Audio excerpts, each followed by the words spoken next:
మరొకసారి దేవుని సందేశాన్ని మనం గ్రంథం నుంచి ఆలోచించాము. పేతురు గారు రాసిన మొదటి పత్రిక. పేతురు గారు అపోస్తలుడు. అంత మాత్రమే కాకుండా మొదటి శతాబ్దంలో సంఘానికి స్తంభముగా ఉన్నవాడు. సంఘానికి స్తంభం అన్నమాట పేతురు. గలతీయులకు రాసిన పత్రిక 2వ అధ్యాయము 9వ వచనంలో అపోస్తలుడైన పౌలు పేతురు గురించి మాట్లాడుతూ ఇలాగ అంటూ ఉన్నాడు. గలతీయులకు రాసిన పత్రిక 2వ అధ్యాయము 9వ వచనంలో అనగా సున్నతి పొందిన వారికి అంటే ఇశ్రాయేలీయులకి అపోస్తలుడగుటకు పేతురునకు సామర్థ్యం కలుగజేసిన వాడే అన్యజనులకు అపోస్తలుడుగా ఉండుటకు నాకును సామర్థ్యం కలుగజేసినని వారు గ్రహించినప్పుడు ఆ మాట గుర్తుపెట్టుకోండి. స్తంభాలుగా ఎంచబడిన యాకోబు, కేఫా, యోహాను అనువారు మొదటి శతాబ్దంలో క్రీస్తు ప్రభు సంఘానికి స్తంభాలు.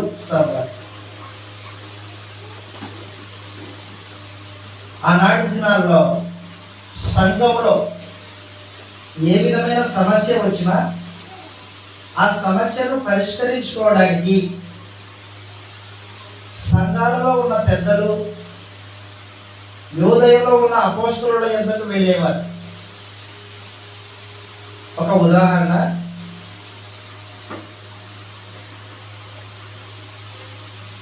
అంత్యోకయలోకి యూదా మతం నుంచి కొంతమంది మనుషులు క్రీస్తు ప్రభు సంఘంలోనికి ప్రవేశించి అప్పుడు పౌలు శీల పనిచేస్తూ ఉన్నారు. ఆ సందర్భంలో ఒక వ్యక్తి క్రీస్తునందు రక్షింపబడాలంటే బాప్తిసంతో పాటు సున్నతి చేయించుకోవాలి అనేది ఒక అబద్ధపు బోధ అంత్యోక ప్రాంతంలోకి వచ్చింది. ఈ అబద్ధపు బోధను ఏమాత్రము అంగీకరించక పౌలు శీల వారితో వాదమాడారు. వాదమాడితే సమస్య పరిష్కారం కాల. చుట్టూ ఉన్నవారు అంత్యోకయ క్రీస్తు ప్రభు సంఘం వాళ్ళు ఏం చేశారంటే, అయ్యా మీరేమో యూదా దేశం నుండి అపోస్తలుల యొద్ద నుండి వచ్చామని చెబుతున్నారు, పౌలు శీల ఏమో ముందు నుంచి మాకు తెలుసు, వాళ్ళు క్రీస్తునందు విశ్వాసం ఉంచితే రక్షింపబడతారు అని చెబుతున్నారు. విశ్వాసం మాత్రమే మనిషిని రక్షిస్తుందని పౌలు శీలలు చెబుతున్నారు. మీరేమో బాప్తిస్మం తీసుకోవడం మాత్రమే కాకుండా సున్నతి చేయించుకోవాలని చెబుతూ ఉన్నారు. మాకు సంగతులు అంతగా తెలియదు. తెలిసిన వాళ్ళు అపోస్తలులు యూదయలో ఉన్నారు, యెరూషలేములో ఉన్నారు. కాబట్టి మీరు అక్కడికి వెళ్ళండి, పరిష్కారంగా దాన్ని తెలుసుకొని మాకు తెలియచేయండి అని వారి ఇరువురిని 2 గ్రూపుల వారిని పంపించేశారు. ఆ పంపించినప్పుడు యెరూషలేముకి వచ్చారు వాళ్ళు. యెరూషలేములో అపోస్తలులు ఉన్నారు. అపోస్తలులు తేటగా తెలియజేశారు. ప్రత్యేకించి పేతురు ఏం మాట్లాడాడంటే, ఆ సమస్యకు పరిష్కారంగా ఒకడు క్రీస్తునందు విశ్వాసం ఉంచితే రక్షింపబడతాడు. ధర్మశాస్త్రం వలన ఎవరు నీతిమంతులు కాలేరు. దేవుడు విశ్వాసం ఉంచిన వారికి పరిశుద్ధాత్మను యూదులైన వారికి ఎలాగైతే అనుగ్రహించాడో అన్యజనులలో నుండి క్రైస్తవులైన వారికి కూడా పరిశుద్ధాత్మను అనుగ్రహించాడు. ఏ విధమైన భేదము కనబరచలేదు. కాబట్టి అన్యజనుడైనా యూదుడైనా క్రీస్తునందు విశ్వాసం ఉంచితే రక్షింపబడతారు. సమస్యకు పరిష్కారం తెలియజేశాడు పేతురు. అంటే మొదటి శతాబ్దంలో సమస్యలు ఎదురైనప్పుడు వాటిని పరిష్కరించి నాయకత్వాన్ని వహించేవారు పేతురు.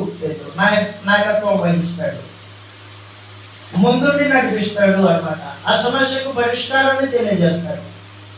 అపోస్తుల కార్యాలు 15వ అధ్యాయము, అపోస్తుల కార్యములు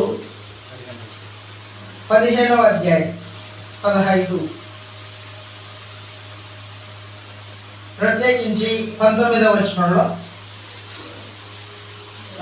క్షమించండి 12వ వచనం నుండి. అంతటా ఆ సమూహమంతయు ఊరకుండి, క్షమించండి పైన 11వ వచనం చదువుతాం. 11వ వచనంలో ఆ మాట గుర్తు పెట్టుకోండి బాగా. ప్రభు అయిన యేసు కృప చేత మనము రక్షణ పొందుదుము నమ్ముచున్నాము కదా, అలాగే వారు రక్షణ పొందుతారు. అన్ని జనులు కూడా దేవుని కృప వలన, యేసు ప్రభు యొక్క కృప చేత మనుషులు రక్షింపబడతారు. దేవుని కృప క్రీస్తునందు విశ్వాసం ఉంచిన ప్రతి వారికి ఉంటది. ఒకడు రక్షింపబడాలంటే దేవుని కృప కావాలా? కృప లేకుండా రక్షణ పొందలేడు. కృపను పక్కన పెట్టేసి సున్నతి పొందినంత మాత్రాన అది రక్షణ కాదు చెబుతూ ఉన్నాడు 12వ వచనంలో. అంతటా సమూహమంతయు ఊరకుండి బర్నబాయు పౌలును తమ ద్వారా దేవుడు అన్ని జనులలో చేసిన సూచక్రియలను అద్భుతములను వివరించగా ఆలకించారు.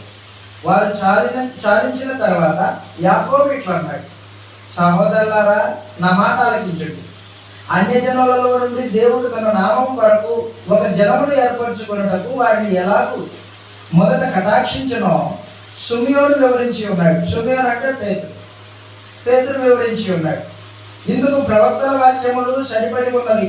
ఎట్లనగా, ఆ తరువాత నేను తిరిగి వచ్చేదను, మనుషులలో కడమవారును నా నామం ఎవరికి పెట్టబడెనో ఆ సమస్తమైన అన్యజనులను ప్రభువును వెతుకున్నట్లు పడిపోయిన దావీదు గుడారమును తిరిగి కట్టేదను, దాన్ని పాడైన వాటిని తిరిగి కట్టి దాన్ని నిలవబెట్టేదనని అనాది కాలం నుండి ఈ సంగతులను తెలియపరిచిన ప్రభు సెలవిచ్చి ఉన్నాడు అని వ్రాయబడి ఉంది. కాబట్టి దయతో గుర్తించండి, అన్యజనులలో నుండి దేవుని వైపు తిరుగుచున్న వారిని మనం కష్టపెట్టకూడదు. మనం ఏం చేద్దామంటే ఒక పత్రిక రాద్దాం. ఏంటో పత్రిక చెప్తూ ఉంటాడు, విగ్రహ సంబంధమైన అపవిత్రత, జారత్వము, శరీర సంబంధమైన వ్యక్తిగత జీవితము అపవిత్రతది జారత్వము, గొంతు పిసికి చంపిన దానిని రక్తమును విసర్జించుటకు వాటి పత్రిక రాసి పంపవాలని నా అభిప్రాయం. ఏదైనా సమాజ మందిరములో ప్రతి విశ్రాంతి దినమున మోషే లేఖనములు చదవటం వలన మునుపటి తరముల నుండి అతని నియమమును ప్రకటించువారు ప్రతి పట్టణంలో ఉన్నారు అని చెప్పారు. కాబట్టి సమస్యకు పరిష్కారం అన్నమాట. మొదటి శతాబ్దంలో ఇలా ఉండేది. దానికి నాయకత్వం వహించేవాడు పేతురు. స్తంభాలుగా ఎంచబడిన పేతురు, యాకోబు, యోహాను. ఆ దినాలలో దైవం గుర్తించండి. మొదటి శతాబ్దంలో పేతురు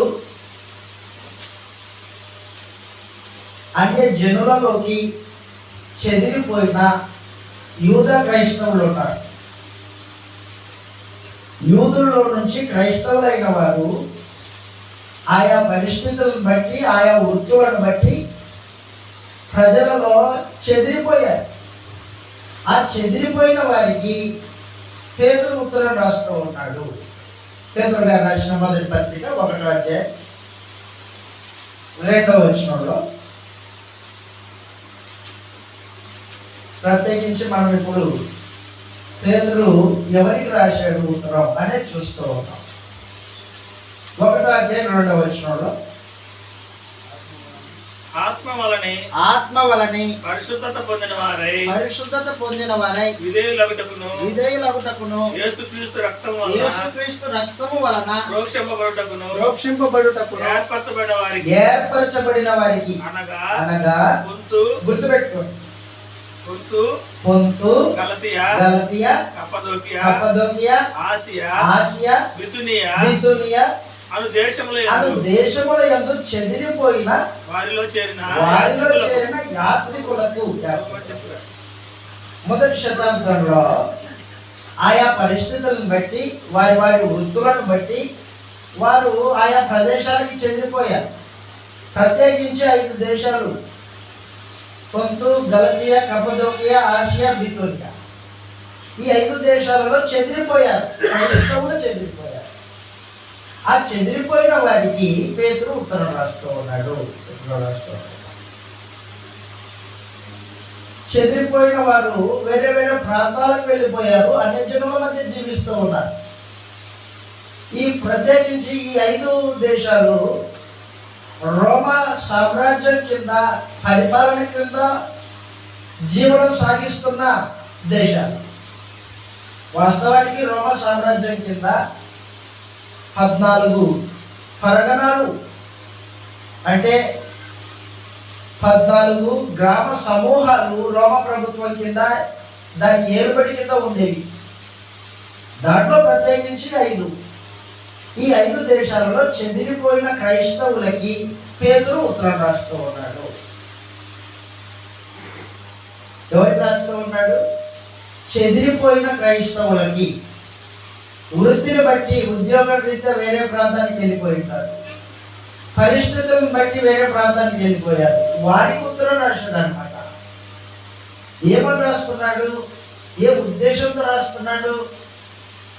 పేతురు గారు రాసిన మొదటి పత్రిక 5వ అధ్యాయము 13వ వచనంలో ఏ ఉద్దేశంతో రాసుకున్నాడో చెబుతూ ఉంటాడు. ఉద్దేశం: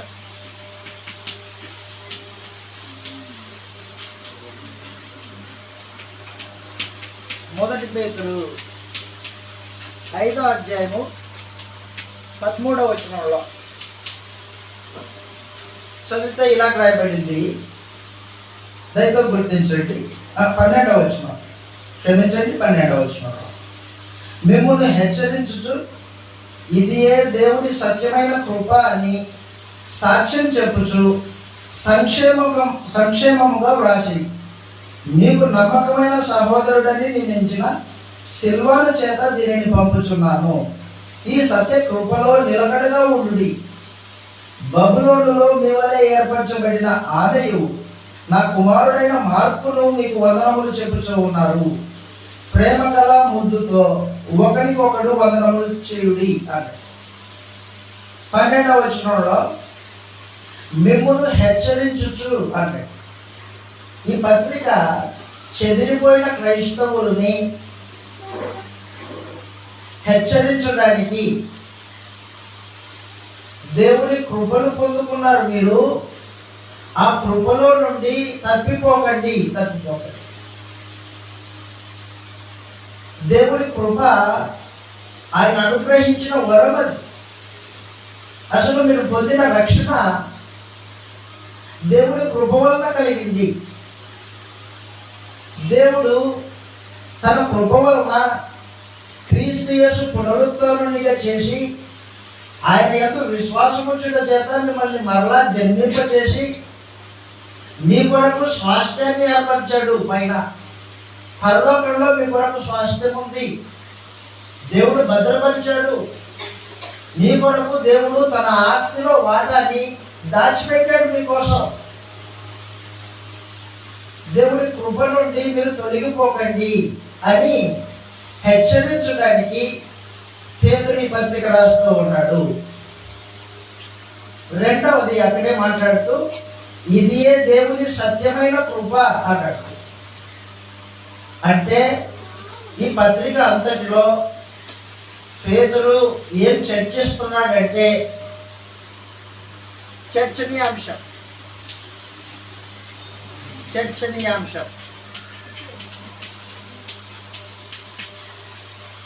దేవుని సత్యమైన కృప.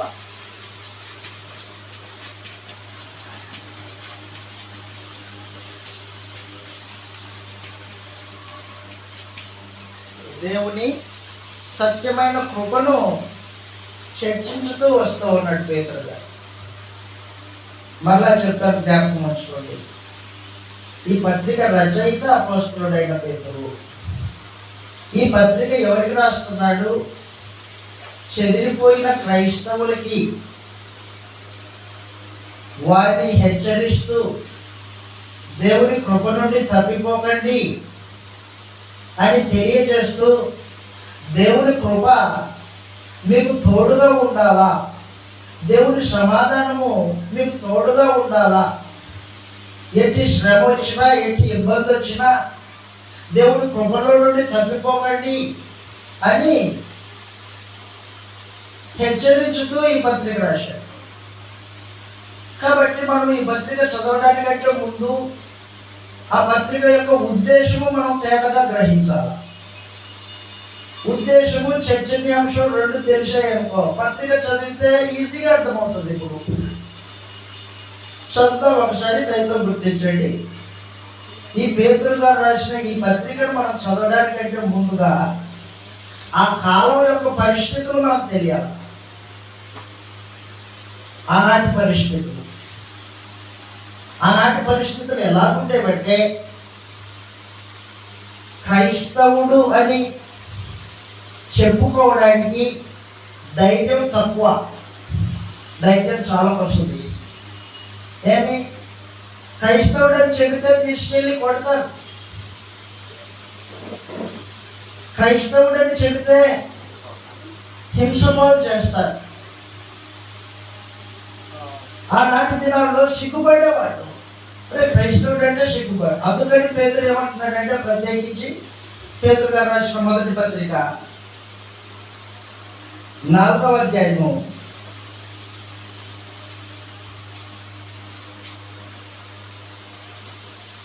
16వ వచనంలో, ఎవడైనను క్రైస్తవుడైనందుకు బాధ అనుభవించిన ఎడల అతడు సిగ్గుపడక ఆ పేరును బట్టియే దేవుని మహిమపరచాలి.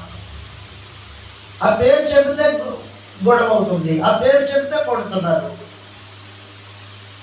అటు దుర్భరమైన పరిస్థితి. అసలు హింస కఠోరంగా ఉంది.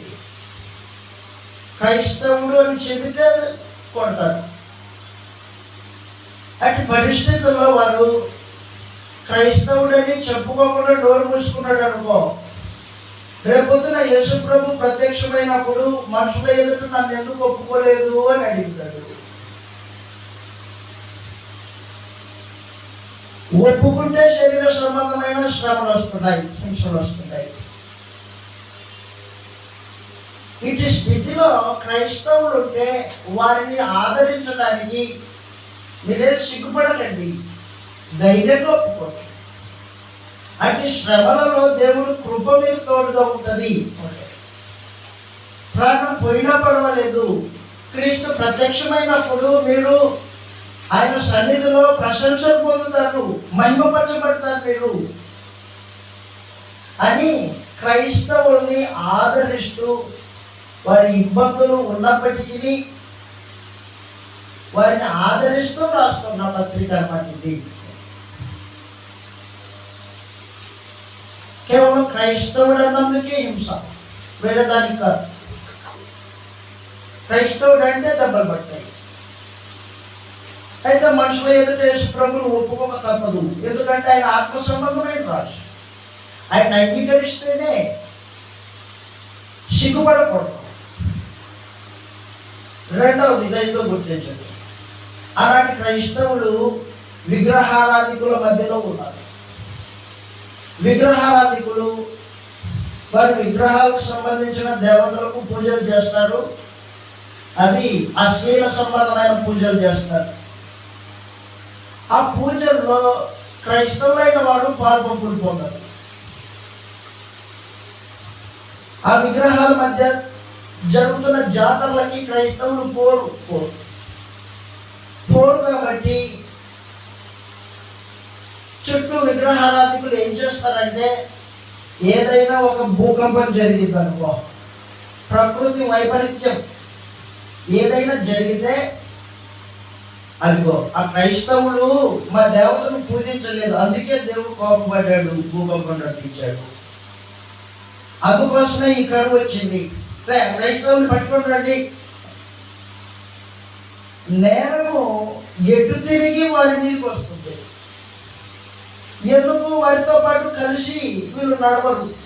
వీళ్ళకి ఒకే దేవుడు ఉన్నాడు, యెహోవా తండ్రి. వీళ్ళకి ఒకే ప్రభు ఉన్నాడు, యేసు ప్రభు. వీరు అంతరంలో ఉన్న పరిశుద్ధాత్ముడు ఉన్నాడు. విగ్రహ సంబంధమైన దాని విషయంలో ఏ విషయంలో జోక్యం పుచ్చుకోలేడు. అందుకోసమని చుట్టూ ఉన్నవారు క్రైస్తవుల్ని హింసించేవారు. ఏ ఇంట్లోనైనా దొంగతనం జరిగింది అనుకో, దొంగ తప్పించుకొని వెళ్ళిపోయాడు వేరే వాడు, ఆ దొంగ దొరకకపోతే క్రైస్తవుని తీసుకెళ్లి జైల్లోకి వేసేవాడు. వీడే చేసిన దొంగతనం. నోరు విప్పలేరు క్రైస్తవులు. ఎందుకు? శ్రమ తప్పించుకోవడానికి ఎటు పడితే ఎటు మాట్లాడే పరిస్థితులు లేవు. గొర్రెపిల్ల ఏం నేర్పించిందంటే, శ్రమను మౌనంగా ఎదుర్కోవాలి అని నేర్పించింది. న్యాయంగా తీర్పు తీర్చు దేవునికి నిన్ను నీవు అప్పగించుకో. నీవు నిర్దోషమని రుజువు చేసుకోవడానికి ప్రయత్నించొద్దు. గొర్రెపిల్ల నేర్పించిన పాఠం అది. అందుకోసమని క్రైస్తవులు ఎటు శ్రమైనా హింసైనా ఓర్చుకొని ఉండాలి అని పేతురు గారు ఉత్తరం రాస్తూ వచ్చాడు అన్నమాట. మనం ఆ ఉత్తరం చదువుతూ ఉండగా ఇవన్నీ మనం చూసుకుంటూ వెళ్తాం ముందుకి. దయతో గుర్తించండి, టైమును మనం వృధాగా పోనీయకోకుండా ముందుకు వెళ్ళిపోతాం. విగ్రహ సంబంధమైన అశ్లీల కార్యక్రమాల విషయంలో జోక్యం పుచ్చుకోలేడు. అది జాతరలోకి వెళ్ళరు. ఆ మాటకు వస్తే అంత మాత్రమే కాదు, చెప్పాను మీకు, భూకంపాలు కరువులు జరిగితే వీళ్ళ మీదే నేరం వీళ్ళే. ఏ ఇంట్లో దొంగతనం జరిగింది అనుకో, నేరం వీళ్ళ మీదే. ఏ విధమైన ప్రకృతి వైపరీత్యం జరిగినా నేరం వీళ్ళదే అన్నమాట. అతి హింసలు అనుభవిస్తున్నారు క్రైస్తవులు. మనకైతే ఇప్పుడు అవి లేవు. మనకు స్వాతంత్ర్యం ఉంది. ఎవరి విశ్వాసాన్ని వారు ప్రకటించుకోవచ్చు. అట్టి స్వాతంత్రం మన దేశంలో ఉంది. కానీ ఆనాడు అలా లేదు. రోమ ప్రభుత్వం చక్రవర్తి నీరో క్రైస్తవులైన వారిని హింసిస్తున్నాడు. నీరోకి ఒక విచిత్రమైన బుద్ధి, చెడు బుద్ధి. తాను మనుషులు అగ్నిలో కాలిపోతూ ఉంటే చూసి సంతోషించేవాడు. మనుషుల్ని అదే పనిగా కాల్చి అతడు పెడుతున్న కేకల్ని చెవులారా విని హృదయ ఆనందం పొందడానికి ఆలోచన చేసేవాడు. అట్టి దుర్మార్గుడు నీవు. తాను మనుషుల్ని హింసించి ఆ నేరం క్రైస్తవుల మీద నెట్టి క్రైస్తవులు హింసింపబడాలి అనే భావనతో నేరం వారి మీద నెడతాడు. ప్రభుత్వమే క్రైస్తవులకు వ్యతిరేకంగా నడుస్తోంది ఆ దినాలు. అయినప్పటికీ పేతురు ఏమంటాడంటే, ప్రభుత్వానికి లోపల ఉండండి అంటాడు. అయా ఘోరమైన హింస చేస్తున్నారండి, అయినా లోపల ఉండు. ప్రభుత్వాలు దేవుడి వల్ల కలిగిండేది అంటాడు ఆయన. పైనేమో శ్రమ, అంతరంగంలో ఏమో ప్రభు యొక్క వాక్యము. శ్రమ అనుభవించమని వాక్యం చెబుతుంది, పైన ఘోరమైన హింస. నలిగిపోతుంది క్రైస్తవ్యం. అట్టి వారికి ఉద్దేశించి ఆదరణ కలిగిస్తూ రాసిన పత్రిక పేతురు గారు రాసిన మొదటి పత్రిక అన్నారు. అంత మాత్రమే కాదు, వారి పండుగలు ఉంటాయి, ఆ పండుగల్లో వీరు పాల్పంపుకుపోతారు. వారు వారి దేవతలకి బలులు అర్పిస్తారు, వీరేమో బలులో పాల్పంపుకుపోతారు. కానీ నేను క్రైస్తవులని చెప్పుకుంటున్న మనము ఇతరులను సంతోషపరచడానికి, మన బంధువుల్ని సంతోషపరచడానికి మనము దేవుని వాక్యాన్ని పక్కన పెట్టి వారి సంతోషం కొరకు వారితో పాటు పాల్పొందుతూ ఉంటాం. అసలు మొదటి శతాబ్దం క్రైస్తవ్యానికి మనం ప్రవర్తించే ఈ ప్రవర్తనకి ఎంత వ్యత్యాసం ఉంది. వారు బలవంతంగా తీసుకెళ్ళి హింసింపబడేవారు. మనం ఏం చేస్తున్నామంటే మన స్వతహాగా మనమే మనుషుల్ని సంతోషపెట్టాలని వారు ఏమనుకుంటారు ఈ కార్యక్రమానికి పోకపోతే, ఏమనుకుంటారో మనల్ని విడిచిపెడతారేమో, మనల్ని వెలివేస్తారేమో అనే ఉద్దేశంతో మనుషులు సంతోషపరచడానికి వెళ్ళే ప్రవృత్తి మనకి. కానీ అలాంటిది మానుకోవాలి, దయచేసి గురించి. అందుకని చెప్తూ ఉంటాడు పేతురు గారు ఈ పత్రికలో దేవుని సత్యమైన కృపను చర్చించుతూ వచ్చాడు. మొట్టమొదటిగా పేతురు గారు రాసిన మొదటి పత్రిక 1వ అధ్యాయము 3వ వచనం నుండి చదువుతాం. దయతో గుర్తించండి. దేవుని కృప వలన క్రొత్త జన్మ మనకు అనుగ్రహింపబడింది. దేవుని కృప వలన మనము పరలోకమందు స్వాస్థ్యము భద్రంగా దాచిపెట్టబడి ఉంది అని తెలియజేస్తూ ఉన్నాడు. దేవుని కృప వలన కలిగిన స్థితిని మనకు వ్రాస్తూ తెలియజేస్తూ ఉన్నాడు. చదువుతా ఒకసారి. పేతురు గారు రాసిన మొదటి పత్రిక 1వ అధ్యాయం 3వ వచనం నుండి 3వ వచనం. మన ప్రభువుకు యేసుక్రీస్తు తండ్రి అయిన దేవుడు స్తుతింపబడును గాక. అది దేవునికి స్తుతులు తెలియజేశాడు మొదట్లో. ఎందుకు దేవునికి స్తుతి? కారణం చెప్తున్నాడు కిందికి.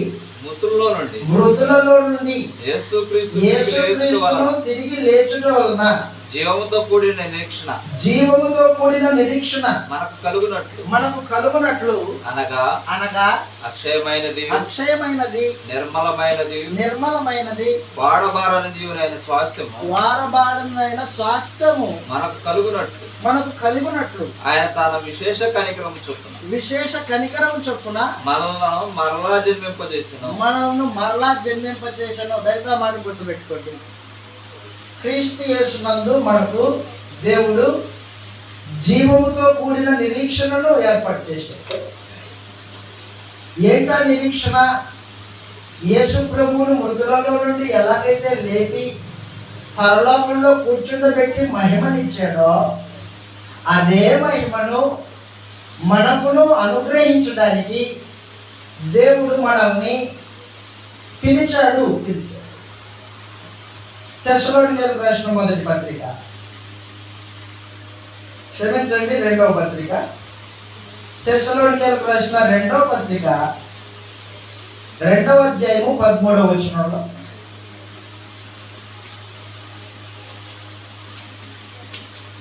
2వ అధ్యాయము 13వ వచనంలో మీరు ఇలాగ రక్షింపబడి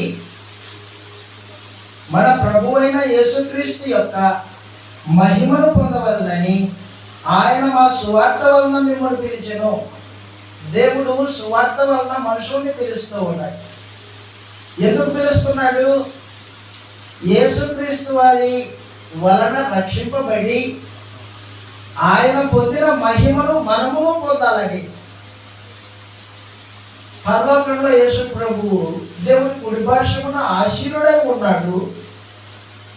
ఆయనకు మరణం ఇంక ఎన్నడూ లేదు. నిత్యము పరలోకంలో ఉంటాడు ఆయన. అలాంటి స్థితిని మనకు అనుగ్రహించడానికి దేవుడు సువార్త ద్వారా పిలిచాడు.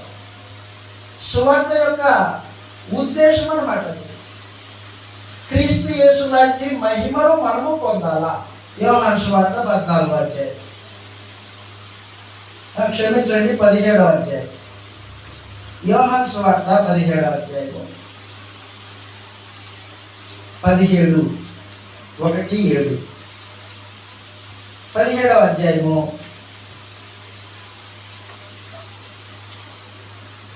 ప్రత్యేకించి 23వ వచనం నుంచి వారి యందు నేనును నా యందు నీవును ఉండుట వలన వారు వారు సంపూర్ణంగా చేయబడి ఏకముగా ఉన్నందున నీవు నన్ను పంపితివనియు నీవు నన్ను ప్రేమించినట్టే బాగుర్తు పెట్టుకోండి. యేసు ప్రభుని ఎంతగా ప్రేమించాడో మనల్ని అంతగా ప్రేమించాడు. వారిని ప్రేమించితివనియు లోకము తెలుసుకొనున్నట్లు నాకు అనుగ్రహించిన మహిమను వారికి ఇచ్చితిని. తండ్రి, నేను ఎక్కడ ఉందునో అక్కడ నీవు నాకు అనుగ్రహించిన వారును నాతో కూడా ఉండవలనని, నా మహిమను వారు చూడవలనని కోరుచున్నాను. జగత్తు పునాది వేయబడక మునిపే నువ్వు నన్ను ప్రేమించు. యేసు ప్రభువుకి ఎలాంటి మహిమను దేవుడు ఇచ్చాడో అదే మహిమను మనకి వదల్చాడు ఆయన. దేవుడి కృప, దేవుడి కృప. దేవుడి కృప మహిమపరిచేదై ఉంది, మనల్ని మహిమపరుచుతుంది. క్రీస్తు యేసు కలిగిన మహిమలో మనల్ని మహిమపరుస్తుంది. అంత మాత్రమే కదా, దయతో గుర్తించండి. మనకు అనుగ్రహించిన ఈ రక్షణ మన క్రియలను బట్టి మనకు కలవాల. దేవుడి కృపను బట్టే మనం రక్షింపబడ్డాం. ఎవడును తన క్రియలను బట్టి రక్షించబడలేడు. మనందరికీ తెలుసు. దేవుడి కృప వల్ల రక్షింపబడ్డాం మనం. ఎఫెసీయులకు రాసిన పత్రిక 2వ అధ్యాయం. ఎఫెసీయులకు రాసిన పత్రిక 2వ అధ్యాయం. దేవుడి కృపను చర్చిస్తూ ఉన్నాడు. కృప వలన దేవుడు మనకు అనుగ్రహించిన వాటిని మాట్లాడుతూ ఉన్నాడు ఆయన. ఎఫెసీ పత్రిక 2వ అధ్యాయము 4వ వచనంలో అయినను దేవుడు కరుణా సంపన్నుడై ఉండి మనము మన అపరాధముల చేత సచిన వారమై ఉండగా సహితము మన ఎడల చూపిన మన మహాప్రేమ చేత మనల్ని క్రీస్తుతో కూడా బ్రతికించాడు. క్రీస్తుతో బ్రతికించడం అనేది మరలా చేత అన్నమాట. కృప చేత మీరు రక్షింపబడి ఉన్నారు. అది నీ వల్ల కలిగింది కాదు, అది దేవుని వలనే. అంటే దేవుని కృప వలన రక్షణ పొందాం. కృప వలన రక్షణ.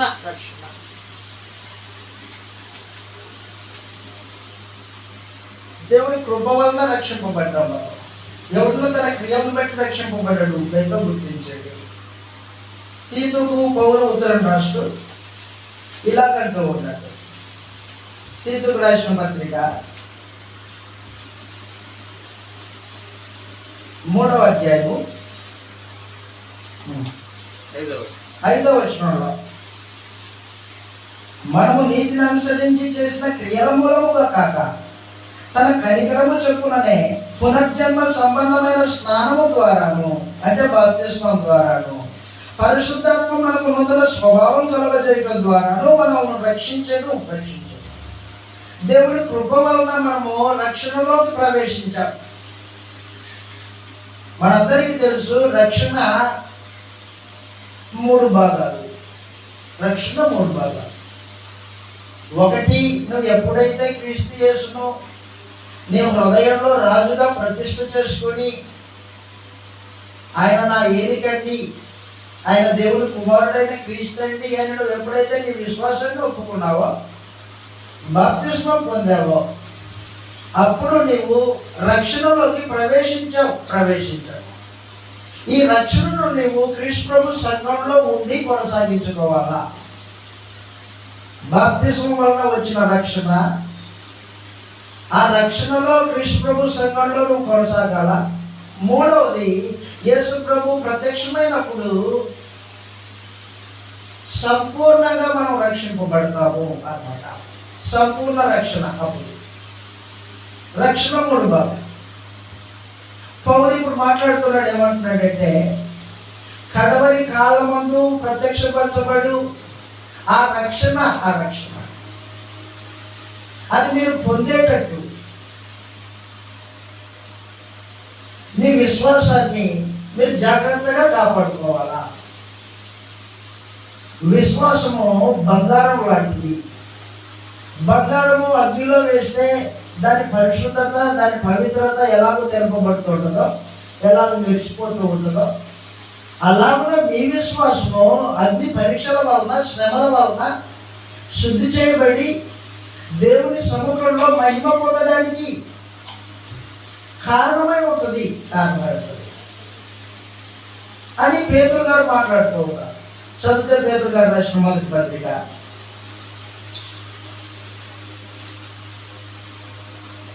1వ అధ్యాయం 5వ వచనంలో, కడవరి కాలమందు బయలుపరచబడుటకు సిద్ధముగా ఉండిన రక్షణ మీకు కలుగునట్లు. అదిగో కడవరి కాలమందు సిద్ధపరచబడిన రక్షణ అంటే యేసుప్రభు ప్రత్యక్షమైతే సంపూర్ణంగా రక్షింపబడతాం. అప్పుడు ఇప్పుడు దేవుని ఉగ్రత నుండి బాప్తిసం వలన రక్షింపబడ్డాము. కృష్ణ ప్రభు సంఘంలో ఈ రక్షణను కొనసాగించుకోవాలి. కృష్ణ ప్రభు సంఘంలో ఉండి రక్షణను సరిగా కొనసాగించుకోలేదంటే కడవరి కాలమందు ప్రత్యక్షమయ్యే ఆ రక్షణ నీకు దూరం అవుతుంది.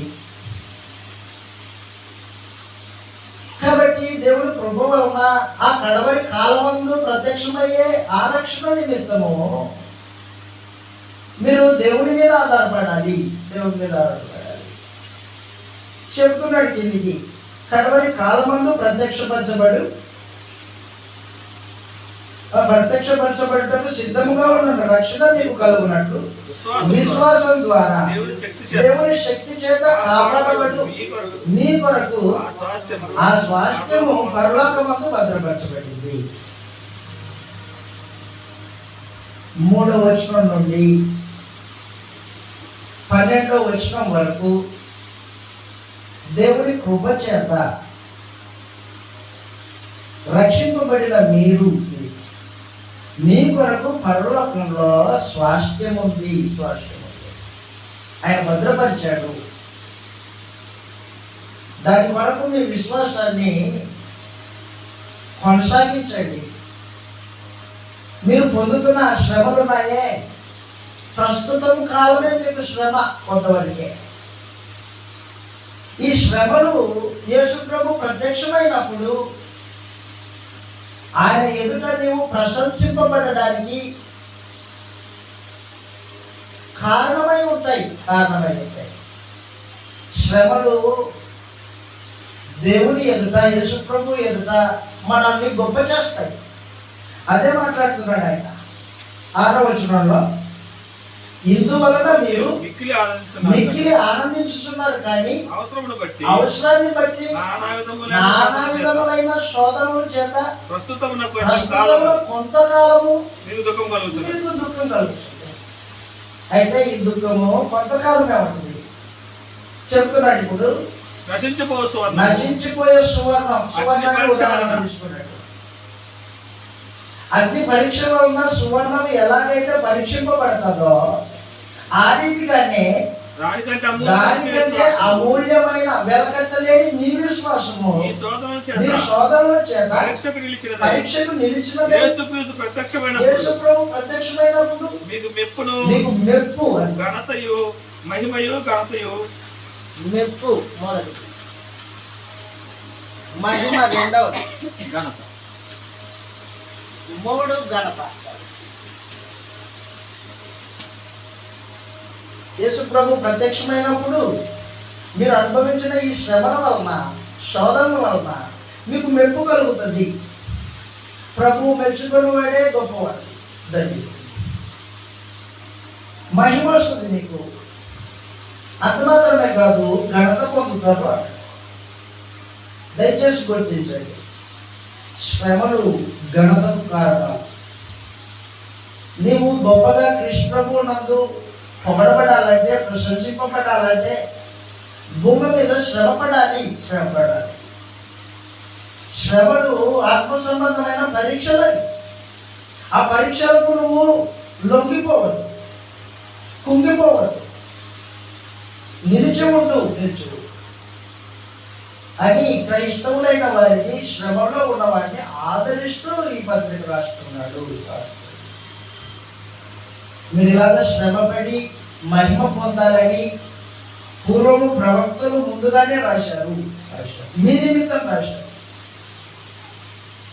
ఆనాడు ప్రవక్తలు ఇది ఎవరి కోసమయ్యా అని అడిగితే దేవుడు వారికి ఆ సమాధానం చెప్పలేదు.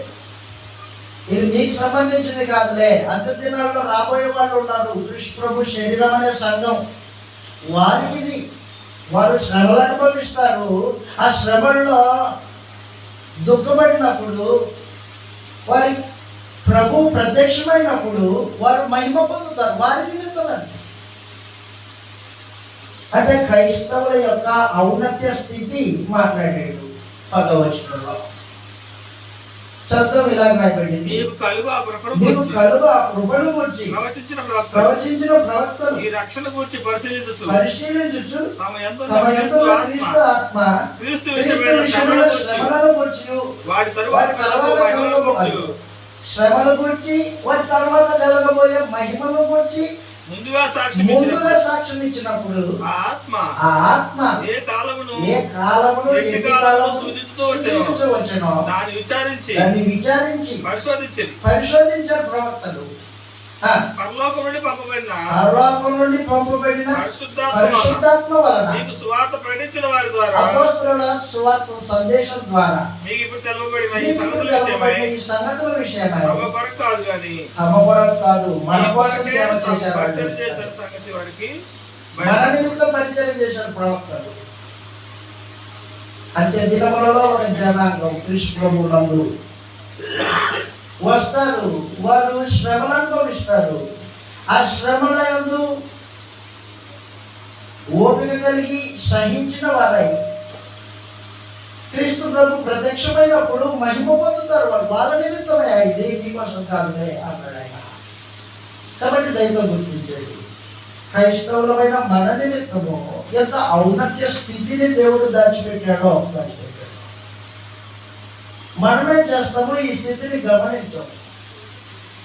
సామాన్యమైన మనుషులు ఆలోచన చేసినట్టు, అన్ని సంఘాల వాళ్ళు ఆలోచన చేసినట్టు లోకంతో పాటు లోకపు ఆచారాలతో పాటు కలిసిపోతుంటాం. గుర్తుపెట్టుకో, నువ్వు ప్రవర్తించే ప్రతి ప్రవర్తన పరలోకం నుండి దేవదూతలు తొంగి చూస్తూ ఉన్నాయి. ఇటు గొప్ప స్థితి వారికి ఇస్తే వారు ఎలా పాడు చేసుకుంటున్నారో చూడు. అంత మాత్రమే కాదు, ఇంత గొప్ప స్థితే వారికి ఇచ్చింది దేవుడు. వారికి దేవతతో తొంగి చూడబోతున్నారు. ముగించుకుందాం. దైవం గుర్తించండి. 2వ సందర్భానికి వస్తూ ఉన్నా. ఇంత గొప్ప కృప మనకు అనుగ్రహింపబడినప్పుడు మనం ఎలా బతకాలి అనేది 1వ అధ్యాయము 13వ వచనం నుండి చివరి 24వ వచనం వరకు తెలియజేస్తూ ఉన్నాడు. చదువు ఒకసారి.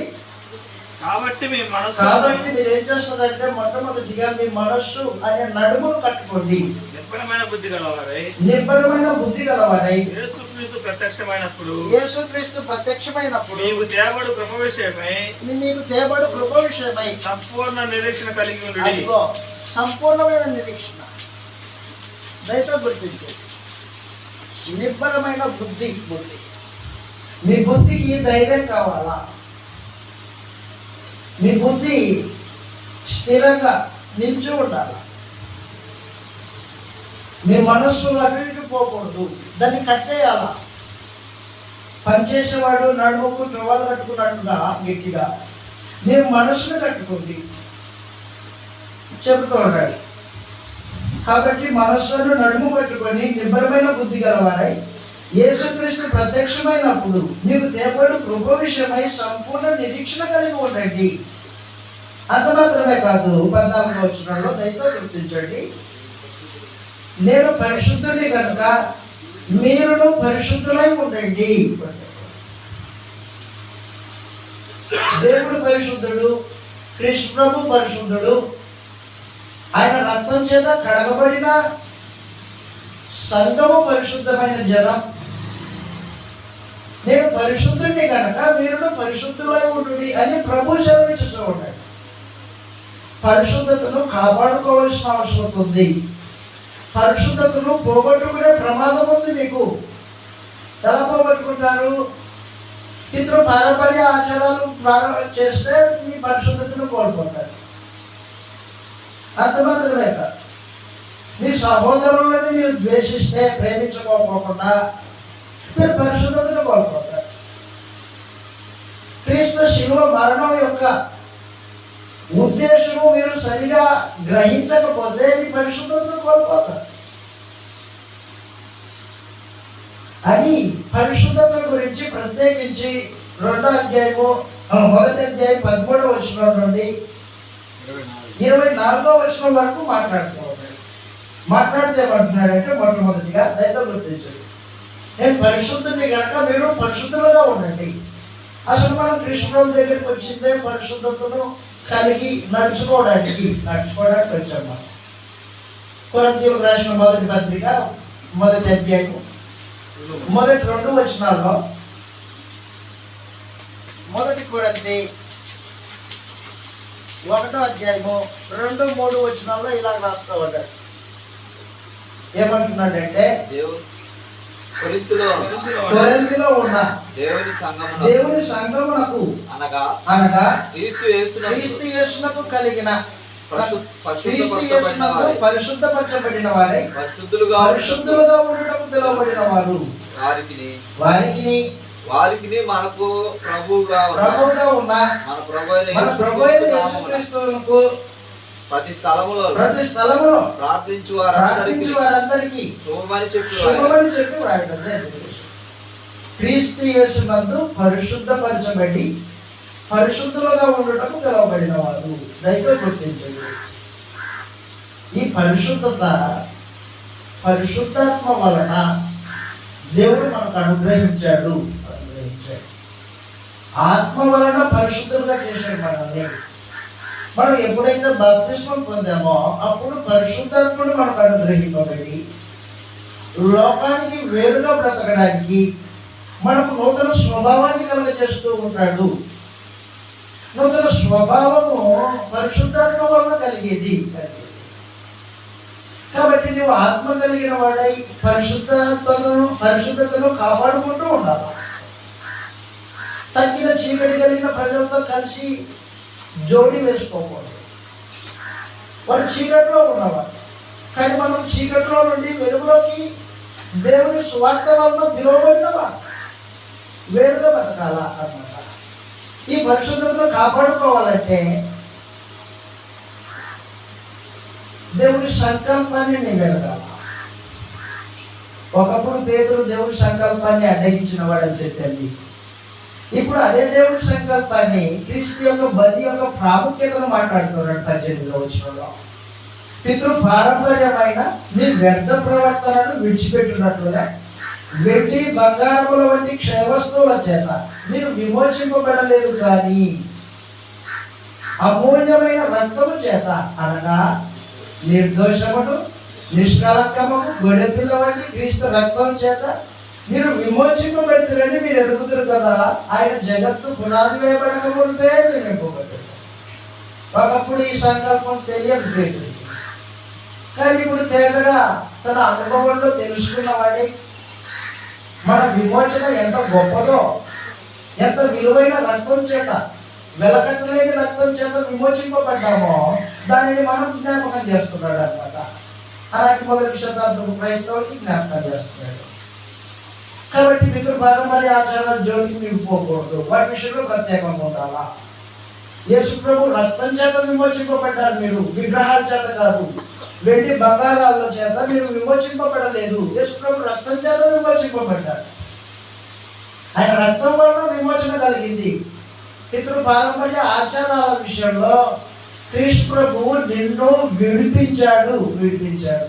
మళ్ళీ దాంట్లోకి పోవద్దు, నీ పరిశుద్ధతను పాడు చేసుకోవద్దు అని పేతురు గారు మాట్లాడుతూ కిందికి అంటున్నాడు, మీ జన్మ కొత్త జన్మ. మీరు శరీర సంబంధమైన బీజం వల్ల పుట్టింపబడిన వారు కాదు, అక్షయ బీజము దేవుని వాక్యం వల్ల పుట్టింపబడిన వారు మీరు. చదివితే ఇలా అంటున్నాడు కింద, మీరు క్షయబీజం నుండి కాక వచనము 22, 23 మీరు క్షయబీజం నుంచి కాక శాశ్వతమగు జీవము గల జీవం కలిగిన దేవుని వాక్యం మూలముగా దేవుని వాక్యం మూలముగా అక్షయ బీజము నుండి అక్షయ పుట్టింపబడిన బీజం నుండి పుట్టింపబడ్డారు. కనుక దయతో గుర్తించండి, మీ పుట్టుకలోనే ప్రత్యేకత ఉంది. మీరు క్షయమైపోయే బీజం వల్ల కాదు పుట్టింపబడింది, అక్షయ బీజం దేవుని వాక్యం. దేవుని వాక్యం వలన దేవుడు మిమ్మల్ని కన్నాడు. మీ పుట్టుకలోనే ప్రత్యేకత ఉంది. కాబట్టి మీరు ఏం చేస్తారంటే, దేవుని జీవం కలిగిన వాక్యం వలన పుట్టింపబడిన వారు కాబట్టి సహోదరులను ప్రేమించే విషయంలో ప్రత్యేకంగా ఉండాలా. ప్రతి మనుషుడు గడ్డిని పోలినవాడు, వారి అందమంతా గడ్డి పువ్వులే వాడిపోతుంది. కాబట్టి నువ్వేం చేస్తావంటే హృదయపూర్వకంగా సహోదరుని ప్రేమించాలా. ప్రేమ విషయంలో నీ హృదయం ప్రాముఖ్యమైంది అన్నాడు. నీ హృదయానుసారమైన ప్రేమ ఉండాలా. ఒకవేళ నీ సహోదరుని క్షమించదలుచుకున్నప్పుడు హృదయ సంబంధమైన క్షమాపణ నీవు వ్యక్తపరచాలా. లేకపోతే ఏం జరుగుతుంది, పైపైన ప్రేమ, పైపైన క్షమాపణలు, క్రిస్టియన్స్నందు వేషధారణది వేషధారణ. అందుకని పేదలు గారు ఏమంటున్నారంటే, అక్షయ బీజం వల్ల పుట్టింపబడిన వారు కాబట్టి గనుక మీరు నిష్కపటమైన సహోదర ప్రేమ నిష్కపటమైన అంటే కపటం లేని సహోదర ప్రేమ కలిగిన వారై మీరు సత్యములకు విధేయులకు చేత మీ మనసును పవిత్రపరచుకున్న వారై ఉండి ఒకరినొకడు హృదయపూర్వకంగాను మిత్రులుగాను ప్రేమించుడి. నేను ముగించేసుకుంటా, మధ్యాహ్నం భోజనానికి వెళ్ళిపోవడం. లేక గుర్తించి నీ సహోదరుని ప్రేమించే విషయంలో నిష్కపటమైన హృదయం, కపటం లేని హృదయం. రెండోది చెప్పాడు ఆయన, మీరు సత్యానికి విధేయులు అయితే నిష్కపటమైన హృదయం కలిగి ప్రేమిస్తారు. అంత మాత్రమే కాదు, 3వ సమాచారం మాట్లాడుతున్నాడు. మీరు సత్యములకు విధేయుల చేత మీ మనస్సులను పవిత్రపరచుకునే వారై ఉండి అని. మనస్సును పవిత్రపరచుకునే వారు, మనస్సులో సహోదరుని పట్ల ఏ విధమైన అభిప్రాయం, చెడు అభిప్రాయం లేని వారై హృదయపూర్వకంగా ప్రేమించుకోండి చెప్పేసాడు. సర్వ శరీరం గడ్డికి పోలి ఉన్నారు. ముగించుకుందాం. మొదటి అధ్యాయంలో పేతురు గారు దేవుని కృప వలన మీ కొరకు స్వాస్థ్యము పరలోకంలో భద్రపరచబడి ఉన్నది, దాని నిమిత్తము మిమ్మల్ని కాపాడేవాడు దేవుడు. అంత మాత్రమే కాదు, మీకు కలుగుతున్న శ్రమలు యేసుప్రభు ప్రత్యక్షమైనప్పుడు మీకు మహిమకరంగా ఉంటాయి. సువర్ణము అగ్ని పరీక్ష వలన ఎలాగూ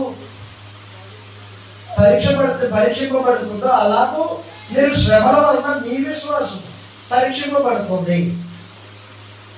మీరు పాత నిబంధన ప్రవక్తల కంటే గొప్పవారు. మీ గురించి దేవుడు వారిని పని చేపించాడు, మీకోసం లేఖనాలు రాయించాడు వారి చేత. అంత మాత్రమే కాదు, నేను పరిశుద్ధుని కనుక మీరు పరిశుద్ధులై ఉండాలా. మీరు పరిశుద్ధులై ఉండాలని నేను ఎందుకు అంటున్నానంటే, మీరు దేవుని సంకల్పం తెలుసుకున్న వారై కొత్త జన్మ ఎత్తిన వారు, అక్షయ బీజం వల్ల పుట్టింపబడిన వారు, సహోదర ప్రేమను కలిగి ఒకరినొకడు హృదయపూర్వకంగా ప్రేమించుకోవాలా. నరుని యొక్క నిజస్థితి నువ్వు గ్రహించాలా అన్నాడు. ఏంటి నరుని యొక్క నిజస్థితి? సర్వ శరీరం గడ్డిని కొని ఉన్నాడు. గడ్డి ఎంతసేపు దాని అర్థం, తర్వాత ఏమైపోతుంది, సూర్యుడి దెబ్బకు వాడిపోతుంది, కింద రాలిపోతుంది, గడ్డిపోతుంది, దాన్ని కొట్టుకోడిపోతుంది. సర్వ శరీరంలో వాడున్నాడు. కాబట్టి నువ్వేం చేస్తావంటే, నరుని యొక్క నిజస్థితి తెలిసిన వాడై తోటి సహోదరుని హృదయపూర్వకంగా ప్రేమించు. అరే ఎన్ని రోజులు ఉంటాడు అతను, భూమి మీద బతుకున్నంత చెప్పే కదా. కాబట్టి ఉన్నతలో ప్రేమ కనబడుతుంది. ఒకవేళ నా ప్రేమ వల్ల అతను మార్చబడితే శాశ్వత కాలం దేవుడితో పాటు అందులో నేను ఉంటాను కదా. ఎటు తిరిగి ఎదుటి వారి పట్ల ప్రేమను కనపరచడానికి పేదరు గారు మాట్లాడుతూ ఉంటారు. దయచేసి గుర్తించండి, మనం ఏదైతే 1వ అధ్యాయంలో మాట్లాడుతున్నామో అదే సమాచారాన్ని మరింత సవివరంగా 2వ అధ్యాయంలోను, 3వ అధ్యాయంలోను, 4వ అధ్యాయంలోను మాట్లాడారు. ప్రారంభంలో కొంచెం సమాచారం ఇచ్చాడు, ఆ తర్వాత దాన్ని వివరించుకుంటూ వచ్చాడు. మధ్యాహ్నం మనం వచ్చిన తర్వాత 3వ అధ్యాయం, 4వ అధ్యాయం, 5వ అధ్యాయం కూలంకషంగా కూర్చొని నేర్చుకుంటాం. పత్రిక మన హృదయంలో తేటగా నింపబడాలంటే దాన్ని మనసు పెట్టి వినాలి.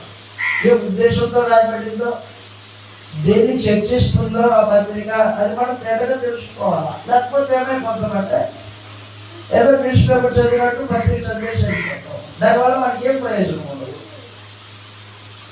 దేవుడు తన గ్రంథాన్ని ఇవ్వడంలో ఆయన ఉద్దేశము ఆ గ్రంథాన్ని చదివి దాన్ని మనము మన జీవితానికి అనువర్తించుకొని జీవితాన్ని మార్చుకొని ఆయనతో పాటు శాశ్వత కాలం బ్రతకాలని గ్రంథాన్ని ఇచ్చాడు.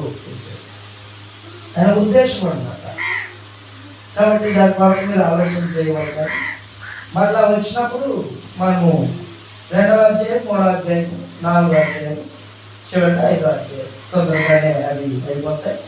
దయతో గుర్తించండి, నీతిమంతుడే రక్షింపబడటం దుర్లభం, అయితే పాపి ఎక్కడ నిలబడతాడు అనేది మీ స్థానిక సంఘం కోరుకున్న సమాధానం ఆ ప్రశ్నకు. దాని గురించి కూడా మనం చర్చిస్తాం.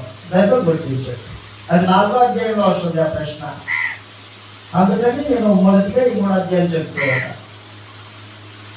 ఇంతతో ఈ ప్రసంగాన్ని ముగించేస్తున్నాను. మీ అందరికీ వందనాలు.